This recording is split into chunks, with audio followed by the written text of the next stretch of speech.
A graça e a paz de Jesus, o nosso Senhor, e o amor de Maria, nossa mãe, sejam com todos nós. Seja bem-vindo ao nosso canal, faça a sua inscrição e compartilhe esse vídeo com seus amigos. Meus irmãos, eu gostaria de corrigir aqui algumas falas de um pastor, aparentemente chamado Rodrigo. Eu não tenho certeza do nome, mas como o meu objetivo é redarguir as falas dele e não a sua pessoa, isso não faz tanta diferença. Olha, o catolicismo, ele tem muitas heresias, né? Eles não colocam a palavra de Deus acima de tudo, vamos dizer assim. Eles parece que desprezam aquilo que Deus faz, né? Primeiro, ele diz que a Igreja Católica não coloca a palavra de Deus acima de tudo. Vamos ver se ele tem razão, se ele está falando a verdade. Primeiro, precisamos entender que o desenvolvimento do cânone do Novo Testamento foi um processo que ocupou boa parte dos primeiros anos do cristianismo. Esse cânone é formado por 27 livros que se dividem em evangelhos, Atos dos Apóstolos, cartas e Apocalipse. Já em 367 d.C., Santo Atanásio, bispo de Alexandria, fez em sua carta de Páscoa a primeira lista dos 27 livros que futuramente se tornaram o Novo Testamento canônico. A Igreja Católica tornou dogmática a definição do cânone bíblico no Concílio de Trento, de 1546, o que foi apenas uma reafirmação dos concílios de Florença, de 1442, e dos concílios sinodais de Roma, em 382, e norte-africanos de Hipona em 393, de Cartago em 397 e outra vez em Cartago em 419. A divisão dos livros da Bíblia em capítulos foi feita por Estevão Langdon, arcebispo de Cantuária, no ano de 1214, e a divisão em versículos em 1551 pelo tipógrafo Roberto Stefano. A primeira tradução da Bíblia foi a Vulgata, uma tradução latina da Bíblia feita por São Jerônimo no século V e autenticada pelo Concílio de Trento no século XVI. Vulgata aqui significa uma tradução popular, já que o latim, na época, era o idioma oficial. Foi uma versão oficial da Igreja, da Bíblia, usada pela Igreja Católica até 1530. Quando o latim acabou se tornando então uma língua morta. A partir disso, iniciaram-se então processos de tradução para línguas modernas. As cópias eram feitas por freiras e monges copistas que trabalhavam copiando palavra por palavra, pois a imprensa ainda não havia sido criada. A esses monges é atribuída grande importância histórica, já que o seu trabalho possibilitou que a Bíblia chegasse até os nossos dias. Agora eu fico pensando comigo, como que um guri desses tem o disparate, a besteira de dizer que a Igreja Católica despreza a palavra de Deus depois desses 2000 anos de história que eu relatei até aqui. Depois ele acusa a Igreja de desprezar tudo que Deus faz e distorce o que a palavra de Deus fala. Faz, né? E a palavra de Deus diz que o que sai daqui é pra gente considerar como um anátema, né? Maldito. Observe o que ele diz. O que sai daqui é para ser considerado anátema. Mas vamos ver o que realmente o texto bíblico diz. Nós podemos ver em Gálatas, capítulo 1, versículo 8. Mas ainda que nós mesmos, ou um anjo do céu vos anuncie outro evangelho, além do que já vos tenho anunciado, seja anátema. O anátema, ou maldição, ou amaldiçoado, está relacionado ao anúncio de outro evangelho. Outro aqui é héteros, que significa de natureza diferente.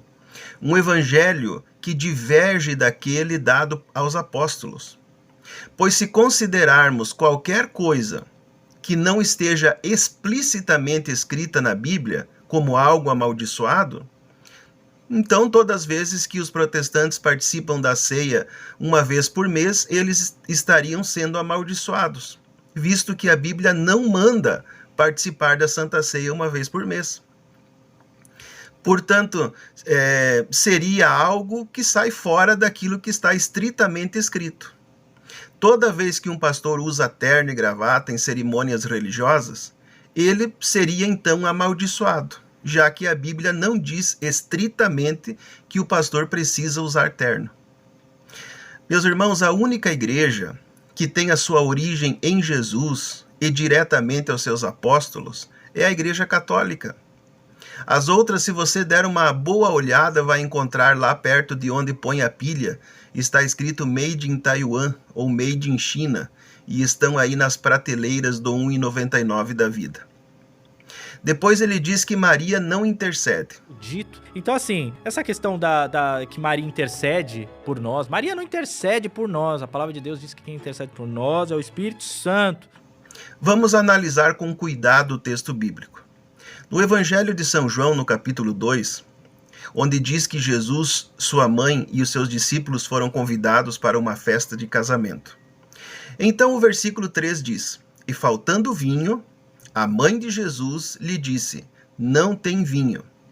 Maria, observadora, preocupada com os noivos, que certamente passariam por um vexame devido à falta de vinho no meio da festa, foi interceder pelos noivos junto a seu filho Jesus. E no versículo 4, Jesus foi enfático e claro. Disse-lhe Jesus: Mulher, que tenho eu contigo? Ainda não é chegada a minha hora. Observe o que Jesus disse: ainda não chegou. Mas Maria, com a certeza de ter sido ouvida pelo seu filho, vai até os serviçais. No versículo 5, sua mãe disse aos serventes: Fazei tudo quanto ele vos disser. Por que ela daria essa ordem se ela tinha certeza de não ter sido ouvida? Estranho, não? Jesus foi claro que não tinha chegado a hora. Mas ela procura os serventes, os que serviam o vinho, e disse, em outras palavras: Meu filho vai procurar vocês e vocês devem fazer o que ele mandar. E os versículos 6, 7 e 8 nos dizem: E estava ali postas 6 talhas de pedra para as purificações dos judeus. E em cada uma cabiam 2 ou 3 almudes. Disse-lhe Jesus: Enchei de água essas talhas. E encheram-nas até em cima. E disse-lhes: Tirai agora e levai ao mestre-sala. E levaram. Meus irmãos, se Jesus estava tão certo de que a hora dele não havia chegado, por que ele foi fazer o milagre que a sua mãe impediu? É claro que a resposta lógica é de que ele ouviu a intercessão de sua mãe. Chamada de advogada nossa em nossas orações do Salve Rainha, Maria é nossa intercessora por excelência. Diz o Catecismo da Igreja Católica no artigo 969, que depois de elevada ao céu, não abandonou essa missão salvadora, mas com a sua multiforme intercessão continua a alcançar-nos os dons da salvação eterna. Aí eles vêm e me falam que Maria é esposa do Espírito Santo. É uma coisa assim que meus ouvidos sangram quando eu escuto essas coisas. Ele diz que seus ouvidos sangram quando ele ouve dizer que Maria é esposa do Espírito Santo. Vamos novamente ouvir o que a palavra de Deus tem a dizer sobre isso. Durante o diálogo que Maria teve com o anjo Gabriel na Anunciação, ela lhe perguntou como aconteceria isso de ela ser a mãe do Filho de Deus. E no Evangelho de Lucas, no capítulo 1, versículo 35, encontramos a explicação. E respondendo o anjo, disse-lhe: Descerá sobre ti o Espírito Santo, e a virtude do Altíssimo te cobrirá com a sua sombra. Por isso também o santo que há de nascer de ti será chamado Filho de Deus. É claro que a mente cega, carnal, impúdica, o impede de perceber a concepção de Jesus por obra do Espírito Santo no ventre de Maria, que dá a ela esse título devido às palavras do próprio anjo. É muita falta de conhecimento para tentar falar. Os protestantes têm essa mania, né? Essa mania feia de tentar falar daquilo que eles não conhecem. A Virgem Maria tem uma ligação estreita com o Divino Espírito Santo. Ela recebeu Jesus por obra dele. É santa e imaculada por sua obra. Esteve com os apóstolos no dia de Pentecostes e se tornou mãe da igreja e mãe de cada homem e mulher que Jesus resgatou com seu sangue.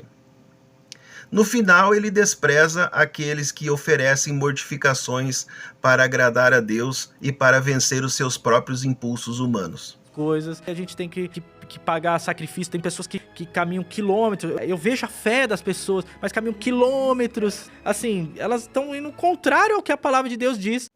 Lhe falta tanta honestidade intelectual e conhecimento que ele faz uma confusão entre crendices populares com os ensinamentos oficiais da igreja.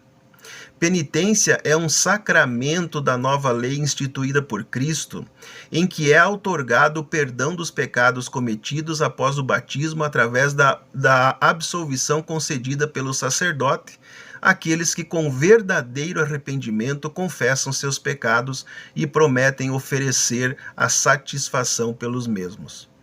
Penitência envolve orações, jejuns, e se alguém quiser caminhar a pé de um lugar para outro, deixa ele caminhar, meu amigo.